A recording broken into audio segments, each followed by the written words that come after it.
దేవాదాయ శాఖ assistant commissioner శాంతికి ప్రభుత్వం నోటీసులు జారీ చేసింది. మీ భర్త ఎవరో వివరణ ఇవ్వాలంటూ కూడా నోటీసులో పేర్కొంది. 2020లో ఉద్యోగంలో చేరినప్పుడు మీ భర్త పేరును మదన్ మోహన్ గా పేర్కొన్నారు. కానీ ఇటీవల కాలంలో ప్రెస్ మీట్లో మీ భర్త పేరును సుభాష్ గా ప్రస్తావించారు. ఇంతకీ మీ భర్త ఎవరు అనే ప్రశ్నను నోటీసులో పేర్కొంది.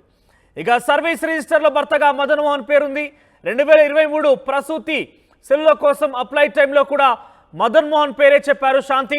కానీ 17న సుభాష్ను పెళ్లి చేసుకున్నట్లు విలేకరుల సమావేశంలో చెప్పారు శాంతి.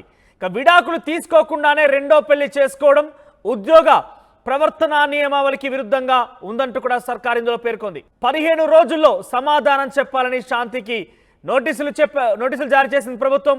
దేవాదాయ శాఖ ప్రతిష్టకు కలిగిన భంగంపై వివరణ ఇవ్వాలంటూ కమిషనర్ సత్యనారాయణ శాంతికి నోటీసులు జారీ చేశారు.